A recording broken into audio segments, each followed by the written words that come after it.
squabbled most of her life with Emma, mostly about petty stuff involving an ex-boyfriend. But had never had a beef with Abby until last summer when Caitlin had caught her making out with Brandon. All that was water under the bridge. She really was trying to turn over a new leaf. Because the babies she was carrying had Stephen's blood, Emma was willing to call a truce, and she and Abby were making an effort to welcome Caitlin into the family. Caitlin appreciated the olive branch, but deep down she knew why it was being extended. They felt sorry for her. She'd managed to get herself knocked up by a man, relative to them or not, who didn't want anything to do with her. She'd never admit it, but she was actually enjoying her new friendship with both Emma and Abby, although their special skills still freaked her out. The two were known for dabbling in spells and witchcraft.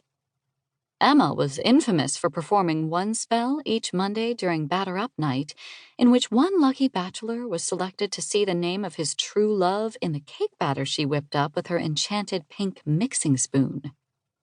Not that Caitlin had actually ever seen the spell, or the pink spoon for that matter. Only men were allowed in the Sugar Spoon Bakery on Batter Up Night. All the men who benefited from Emma's spell were either now married to their true loves or on a direct route to their happily ever after. Even Caitlin's cousin Bridget's name had appeared in Tom's batter last spring. 2 months later, they eloped in Las Vegas. Caitlin and Emma were far from becoming BFFs, but she had to admit their truce was nice. She hadn't realized how much energy it took to hate someone as much as she hated Emma growing up. And, well, she didn't have a lot of energy these days to begin with. "Thank you, I'm doing my best." Caitlin waved them off. "Now go back to kissing." She didn't have to tell the smitten couple twice.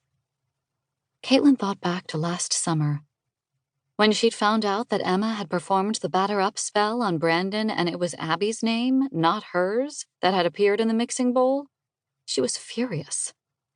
Marching over to the Sugar Spoon Bakery the next morning, Caitlin dropped the gauntlet, declaring she'd fight Abby for him. Deep down, she knew she didn't have a chance.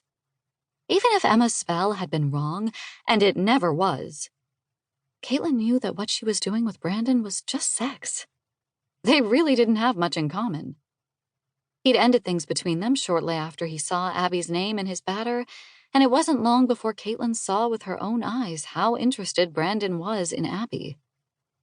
That rejection led to her decision to leave Buttermilk Falls for a while, but not before doing something completely impulsive with the one man from this town who had always despised her.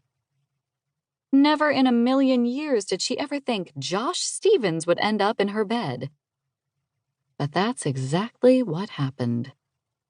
"It's time to investigate the 3rd floor," Brandon announced as he and Abby joined the group at the bar. "Now?"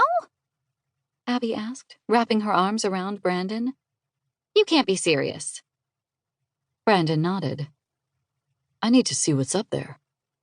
He tapped his buddy's shoulder. "Come on, Jason. I've got a couple flashlights in my office." Caitlin laughed at the two reporters acting all macho. Earlier in the evening, Emma and Abby had teased Brandon extensively about it being over 2 months since he had purchased the inn, and he still hadn't stepped foot onto the 3rd level. She didn't blame him. Everyone in Buttermilk Falls knew this place was haunted, including the last owner who'd hightailed it out of town after spending one night in one of the bedrooms on the 2nd floor. Abby had insisted that it was probably her and Emma's deceased grandparents roaming the halls. They'd met at the inn where her grandmother, Gwendolyn Stevens, had worked, after all. Still, Caitlin had no plans for this night to turn into a slumber party with creepy ghosts, late relatives to her unborn babies or not. Jason grabbed onto Emma's hand.